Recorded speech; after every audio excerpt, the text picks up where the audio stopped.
gracias. La verdad que haber escuchado a los artistas me animó bastante y permanentemente me están motivando con nuevas ideas. Preguntaba Manuel, bueno, ¿cómo se hace para filosofar de la poesía? Este libro, Palabras y Tiempo, que es mi primer libro, es, yo siempre digo, una aproximación al lenguaje poético, desde el pensamiento, esencialmente. ¿Qué intenta o qué intento? Una aproximación. Yo siempre, si bien es cierto, escribo desde siempre, prácticamente nunca se me había ocurrido publicar, siempre cuento esto. Y bueno, decidí hacerlo porque fui motivado a raíz de que fui invitado a un encuentro de poetas en Las Taritas, en Tridente, y eso fue como un disparador. Porque efectivamente, si uno durante toda una vida escribe y uno dice, escribo para mí mismo, finalmente la vida es limitada, hay un tiempo. Entonces, publicar implica, en cierto modo, tener generosidad para con los otros. Yo creo que la literatura como arte, la obra literaria se termina en el lector. De hecho, uno de los grandes problemas que yo he tenido al publicar, porque no tenía experiencia, es esta situación difícil del escritor, del poeta, del artista, que tiene que ver con el pulido. Uno nunca termina de pulir su literatura, jamás. En cierto modo, la publicación física es un límite al pulido. Y uno dice, bueno, no la toco más. Te va a pasar corrigiendo toda la vida. Así es. Ese es el peligro. Justamente. Y bueno, yo que me hago de todas las herramientas posibles y por supuesto saco mucha ventaja de mi trabajo en el área de las ciencias y de la computación. He perfilado un agente de inteligencia artificial, les cuento, como para que me califica mi literatura de 1 a 10. Entonces he puesto ciertos parámetros que todo aquello que está por debajo de 8 no lo publico, y lo que está por arriba de 8 lo publico. Bueno, es muy interesante porque yo escuchaba recién este poema de la Pachamama y al mismo tiempo están en profunda crisis desde todo punto de vista. Siempre digo que estamos en la crisis más grande de la historia de la humanidad, pero fundamentalmente estamos en la crisis del lenguaje. Y la crisis del lenguaje es terrible. Estamos cruzados por dos grandes revoluciones científico-técnicas. Por un lado, el próximo cambio del paradigma clásico al paradigma cuántico de computación, y por otro lado, la inteligencia artificial. Y esta revolución de las comunicaciones, yo soy, como muchos acá, creo que la gran mayoría somos gutenbergianos, es decir, hemos sido educados mediante el libro de papel. Y esto ha formateado nuestro carácter, nuestra templanza, nuestro conocimiento de una manera muy especial. Actualmente la juventud no es gutenbergiana, es digital. De modo tal que esta crisis del lenguaje lleva a una revolución del lenguaje. Y yo siempre me planteo, y esto, yo soy muy agradecido acá con el editor, porque no solo es escritor, cantor, artista, es multifacético, siempre me alentó a todo esto. Y yo estoy convencido de que como especie que somos humana, simplemente somos una transición hacia algo más. Y desde ese punto de vista es imposible retroceder. Entonces uno tiene que ir hacia adelante con lo que el mundo lo enfrenta. La tecnología es una realidad, la inteligencia artificial es una realidad. Este modelo de lenguaje natural humano revoluciona nuestro modo de conocer, de ser, de aprender, de crear. Entonces nosotros tenemos que ir más allá de ello, creo. Por eso este libro, mi primer libro, les cuento, ya tengo un segundo, seguir publicando, intenta de alguna manera acercarnos desde el lenguaje poético. Les cuento que acá tengo poesías libres, tengo clásicas en modo forma de soneto y tengo prosa poética. Y lo que intenta es formular y me formulo a mí mismo y le planteo al lector, a través de la lectura, las 4 preguntas fundamentales de la filosofía, que son preguntas que están más allá de la filosofía académica, obviamente, están presentes en el hombre. Todos nosotros, desde que nacemos, filosofamos, porque justamente nos diferenciamos de los homínidos después de la gran revolución cognitiva hace 70.000 años, que es cuando nosotros, los cromañones, adquirimos el lenguaje. Eso nos hace filosofar, pensar. Y esas 4 preguntas que las planteo acá en modo poético son las que todos conocemos. ¿Qué puedo conocer? ¿Qué debo hacer? ¿Qué me cabe esperar? Y la cuarta, que sintetiza las 3 primeras, es ¿qué es el hombre? Y es un intento. Yo la verdad que estoy muy agradecido con todos y con todos mis amigos que me alientan permanentemente, porque yo tengo en cierto modo mi propio paradigma. Yo creo que ser es conocer, fundamentalmente. Entonces, en este contexto de profunda revolución y de crisis permanente, yo siento que soy de una generación que desde que era pequeño, desde que era niño, estábamos en crisis. Todo el tiempo estamos en crisis. Pero lo cierto es que la vida pasa rápidamente y uno sigue en crisis. ¿Cómo actuar ante esto? Y bueno, en mi caso particular, la literatura es una manera de dar un mensaje, pero fundamentalmente es un cableo a tierra. Así que este libro es eso, es un intento, ¿no? Un intento de aproximación a la poesía, porque, claro, uno dice, uno es poeta, no es poeta, no me pregunto eso. Sencillamente trato de escribir y mejorar, y siempre aprender más. Y permanentemente estoy escuchando a los otros, escuchando a los artistas, y todos estos son temas para mi literatura. Yo me inspiro permanentemente en frases, en palabras, en imágenes, en hechos. Y tengo la gran ventaja, porque también tenemos, de contar con una tecnología. Yo no escribo con lapicera. Bueno, yo estoy caminando, estoy trabajando y de pronto hablo y me escribe. Así que esa es básicamente Palabras y Tiempo. Es una invitación a la introspección a través de las 4 preguntas de la filosofía y al encuentro, quizás, no tanto de respuestas, sino de hacer las preguntas adecuadas. Él le habla al celular y adentro del celular hay un señor que graba en una tablilla de arcilla. No es así.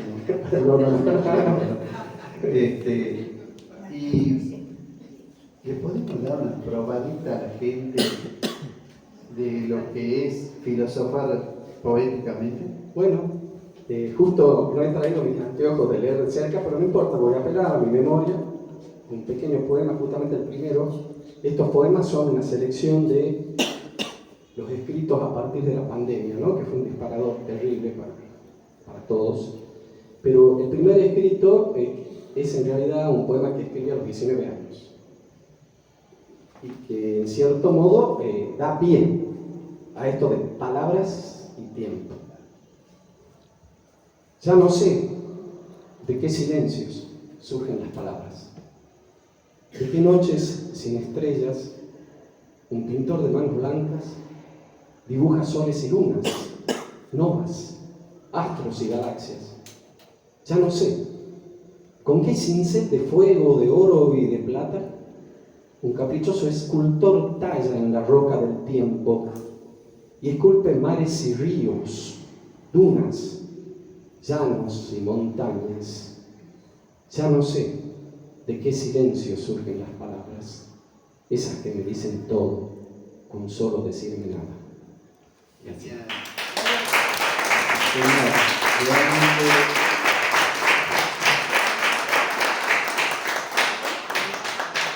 Leer esto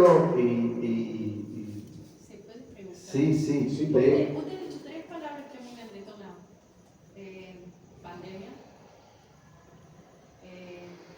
libro y todo el pensamiento que está haciendo acerca de esas cosas. Ahora, yo pensaba que después de una pandemia mundial íbamos a tener mínimamente un neoclásico, un un humanismo, un nuevo humanismo. Yo estaba esperando que se abra el mundo con un enorme humanismo. ¿Qué pasa con este oscurantismo que tenemos? ¿Dónde no entendemos? Bueno, me gustaría, puedo especular una idea que tengo al respecto, pero hacerla muy sintética. Punto número 1. Todo hombre que vivió en cualquier momento en su historia, cualquier hombre en la historia de la humanidad, creyó que su tiempo era el más importante y era el final del mundo. Segundo, la vida de un hombre no va más allá del promedio de 80 años, no existe en la historia. A nosotros nos toca ser testigos y protagonistas. Somos arquitectos de nuestro propio destino, siempre. El presente es el efecto de las causas grabadas en el futuro y el pasado es el efecto de las causas grabadas. O sea que el presente es el efecto de las causas grabadas en el pasado y el futuro el efecto de las causas grabadas en el presente. Entonces, yo a mí me gusta llamarle a esta época, te cuento, yo a esta época, para sacarla de rótulos, me gusta llamarle, estamos viviendo el post-capitalismo. Y bueno, para bien, para mal, yo me siento afortunado, porque he visto la evolución más increíble de la tecnología en la historia de la humanidad. En menos de 100 años hemos pasado de la válvula de vacío, hemos pasado al transistor, al circuito integrado y al microchip, y ahora estoy viviendo la inteligencia artificial. Me encantaría, voy a hacer una pequeña prueba para que ustedes vean el mundo en el que vivimos. Como yo me he traído los anteojos y quería leer una poesía más, voy a hacer que mi asistente la lea por mí. Y vamos a ver de lo que queda. Todos podemos tener eso. Totalmente. Bueno, imposible. De Julio Molina, Tucumán, Argentina. No era pluma, no era carne, no era el eco gris de la costumbre. Era un relámpago de alas, un relámpago de fiebre, una ráfaga que amaba el vértigo. Los otros picoteaban la arena, buscaban el pan rancio del tiempo, arrastraban su sombra sobre el agua como quien arrastra una herida. Pero él soñaba con la altura, con la caricia áspera del viento, con la ebriedad de los que osan romper la jaula del aire. Y se lanzó. Oh, sí. Se lanzó como quien se lanza a sí mismo fuera del miedo, fuera del nombre, fuera del límite impuesto por los labios de otros. Giró, quebró la luz con su cuerpo, bailó en el filo del abismo. Fue un himno, un grito, un destello de libertad imposible. Desde abajo lo llamaban insensato, lo llamaban absurdo, lo llamaban locura. Ah, qué ironía. Los que creen que el cielo es suyo nunca han sentido el viento en los huesos, nunca han ardido en la fiebre del aire, nunca han sabido lo que es volar. Y allí, en la cima de su risa, supe que en cada uno de nosotros habita un ala dormida. Este es un poema del libro. Es decir, yo que tengo ahora la oportunidad de... Sí, mandármelo a tu asistente cuando Claro. no esté desocupado. Tengo la oportunidad de estar con gente del ámbito de la literatura, de la poesía y de la cultura. En cierto modo, he notado que muchas personas son temerosas respecto de este tema de la inteligencia artificial. Es una herramienta. Han visto Terminator por eso. Es una herramienta. Y yo creo que uno debe usar las herramientas de la manera que mejor le convenga, porque en última instancia el problema no son las herramientas, porque el bien y el mal no están en las cosas, sino en el uso que uno hace de las cosas. ¿Correcto? ¿Querías preguntarme algo? No, hablaba de la eficiencia para determinadas inteligencias. O sea, no, cualquier persona puede hacer uso, pero a unos los beneficia y a otros no. Absolutamente. Por la ignorancia. Absolutamente. De hecho, Los hace más ignorantes. totalmente. Tengan en cuenta que este tipo de herramientas sofisticadas que están manejadas por la inteligencia artificial todas las redes sociales son administradas por agentes de inteligencia artificial, convierten al individuo en un esclavo de la tecnología y se basan justamente en la ignorancia. Esto es parecido a lo que pasaba en la Edad Media.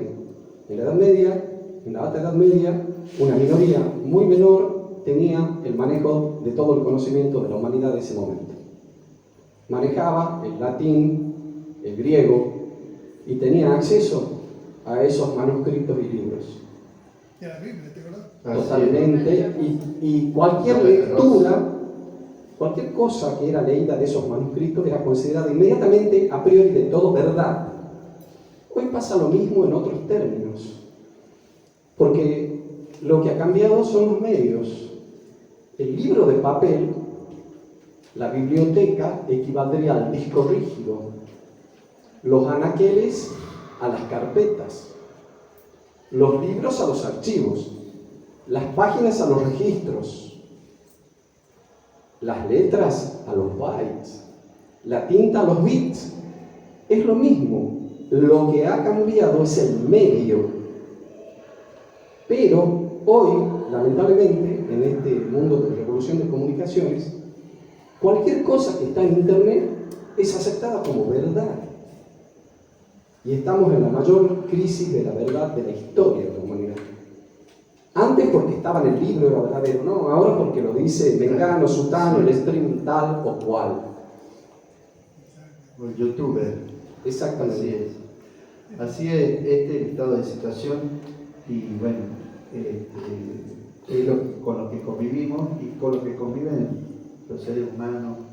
Y creo que si nosotros tomamos la edad de la Tierra, somos un segundo. Nosotros somos un segundo. Así que vivamos ese segundo y gracias Julio Molina por hacernos No, gracias a reflexionar ustedes, gracias. esta noche.